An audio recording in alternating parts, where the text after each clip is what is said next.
बिस्मिल्लाहिर्रहमानिर्रहीम। अस्सलाम वालेकुम स्टूडेंट्स। कल के लेक्चर में हमने डिस्कस किया था एपिक पोइट्री को, और आज हमारे जो सिलेबस में शामिल है एपिक पोइम लिलियड होमर की, उसे डिस्कस करेंगे। जो लिलियड है, कल मैंने आप लोगों को बताया था कि जो पोइम जो एपिक पोइट्री है, इसके करैक्टरिस्टिक्स में एक ये बात शामिल है कि ये बहुत लंबी पोइम होती है, यानी कि 20 हमारी ये जो लिलियड है ये 24 किताबों पे मुश्तमिल है। सो लिलियड हमारी 24 किताबों पे ये एक ही नज़म मुश्तमिल है। और दूसरा बात ये करी थी हमने कि इसके अंदर मुख्तलिफ़ किस्म की कहानियाँ, नैरेटिव होता है, लॉन्ग नैरेटिव, जिसमें कहानियाँ बयान की जाती हैं। और अपने इस ग्रीक लिटरेचर का जो हमारा सब्जेक्ट है, हम पीछे 2 ट्रेजेडीज़ पढ़ चुके हैं, इडिपस रेक्स और एगामेम्नॉन। एगामेम्नॉन की जो कहानी है ट्रॉय की, असल में वो कहानी ट्रॉय की है। वो जो एगामेम्नॉन हमने पढ़ा था वो ट्रॉय के बाद की है कहानी। उसका जो समरी थी वो कुछ इस तरह से थी कि 2 शहर हैं, एक ट्रॉय और दूसरा एगामेम्नॉन का जो शहर जहाँ का वो बादशाह है। एगामेम्नॉन और उसका एक भाई है मेनोलॉस। और ट्रॉय जो है, यहाँ के 2 शहजादे हैं, हेक्टर और पेरिस। अब पेरिस जो है, इसके पास एक दफ़ा कुछ देवियाँ आती हैं। एक देवी, उनका कुछ मामला होता है, इसे सेटल करने का कहती हैं। एक देवी के पास जो है वो पावर होती है सारी की सारी ख़जाने की। एक अक्ल की देवी होती है और एक हुस्न की। वो जो एक पहली इसे ऑफ़र करती है कि मैं तुझे दुनिया का सबसे अमीर शख्स बना दूंगी अगर तुम मेरी फेवर में बात करो तो। दूसरी कहती है कि मैं तुम्हें जो है दुनिया का सबसे अक्लमंद शख्स बना देती हूँ, तुम मेरी फेवर करो। और तीसरा जो है वो कहती है कि मैं तुम्हें दुनिया की सबसे हसीन औरत तुम्हें दे दूँगी, प्रोवाइड कर दूँगी अगर तुम मेरी बात करो। तो ये उसकी बात मान लेता है। तो इस तरह से ये कहानी यूँ शुरू होती है कि हेलन जो है ये सबसे खूबसूरत वो खतून होती है, मेनोलॉस से इसकी शादी हो चुकी होती है। तो जो हेक्टर है ये एक शादी पे वहाँ जाता है पेरिस, और वहाँ जाके ये उसे साथ ले आता है। मेनोलॉस और एगामेम्नॉन उसे हासिल करने के लिए, वापस लाने के लिए ट्रॉय पर हमला कर देते हैं। और ट्रॉय और एगामेम्नॉन लोगों की 10 साल तक इस बात पे जंग होती रहती है। और उसके बाद जंग के बाद क्या हुआ, क्लॉटेमनेस्ट्रा वाला कैरेक्टर सारा जो एगामेम्नॉन ने हमने पढ़ा, वो इसके बाद की कहानी है। अब जो इसमें करैक्टर्स हैं, आज पहले नंबर पे तो उन करैक्टर्स को डिस्कस करेंगे और उसके बाद फिर आगे हम इसे क्रिटिकली एनालाइज करेंगे। पहले एकियंस जो ट्रॉय के मुखालिफ थे। एगामेम्नॉन पहला करैक्टर है हमारा, king of the Mycenae, leader of the Greeks. ये वो सारे ग्रीक्स का फ्लीट जो लश्कर हमला करने के लिए आया हुआ है, ये उनका सरदार है और मिकेन का बादशाह है। एक्किलीज़ जो है ये बहुत अहम करैक्टर है पोइम के अंदर। एक्किलीज़ जो है ये हाफ डिवाइन हीरो है। आधा ये, इसकी माँ जो है वो गॉडेस थी और बाप जो था उसका वो इंसान था।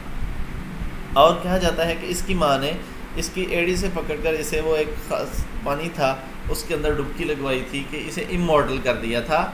और इसकी जो हील जहाँ से उसने पकड़ा था एड़ी से, वो सबसे वीक पॉइंट, अगर कोई वहाँ मारे तो ये मर सकता है, वरना ये तकरीबन सुपर ह्यूमन था।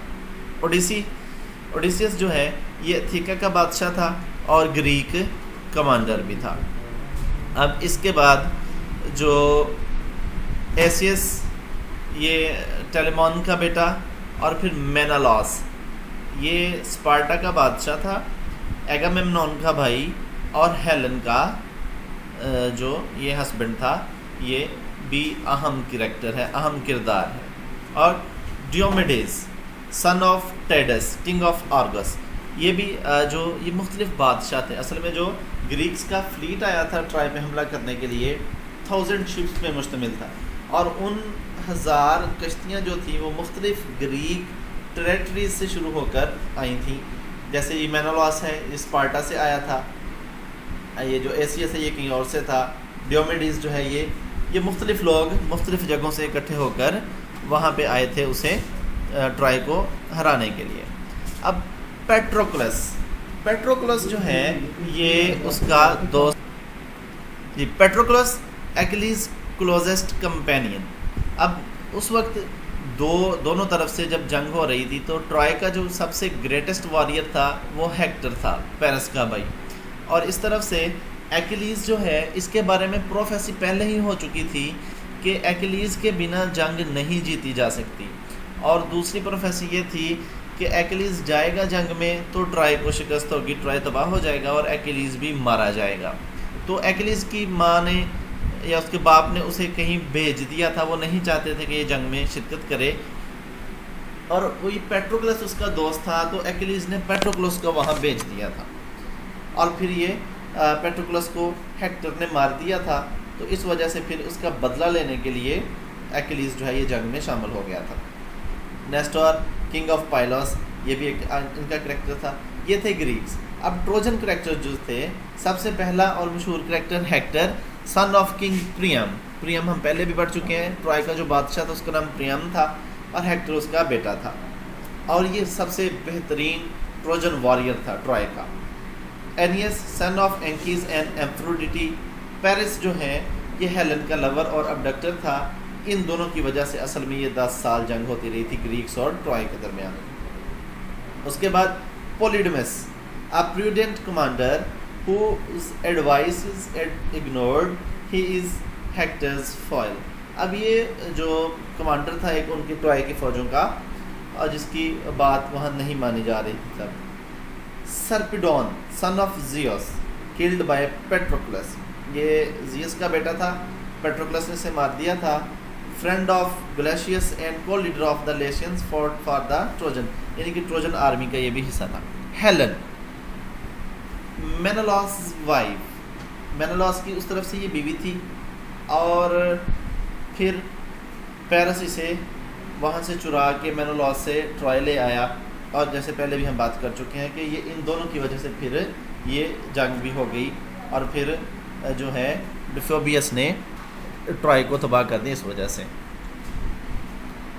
उसके बाद फिर एंड्रोमके, एंड्रोमके जो है ये हेक्टर की बीवी थी। और कैसेंड्रा, ये प्रियम्स डॉटर यानी कि हेक्टर और पेरिस की बहन थी। और ये गॉड जो उनका जियस का बेटा अपोलो था गॉड, ये उसकी यूँ समझ लीजिए कि उसकी लवर थी। लेकिन इसने उसे अपोलो को रिफ्यूज़ कर दिया था, तो अपोलो ने इसे एक कर्ज दिया था।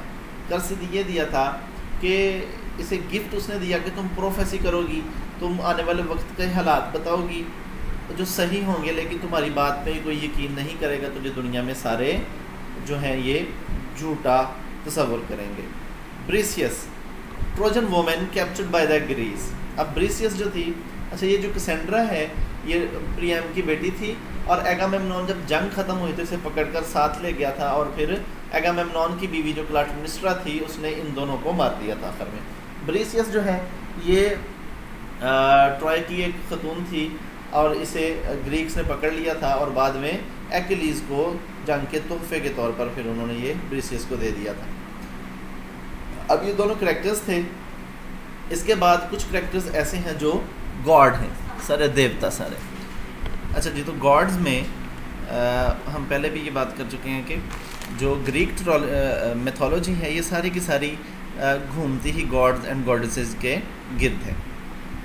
जैसे Artemis, Hera, Zeus, Apollo, Hades, Aphrodite, Hermes, Athena, Eris, ये सारे के सारे गॉड्स थे।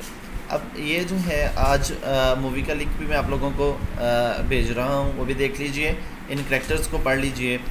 कल इसका इंशाल्लाह अगले लेक्चर में हम क्रिटिकल एनालिसिस पढ़ेंगे लिलियड का पोएम का। आज के लिए इतना ही, अल्लाह हाफिज़।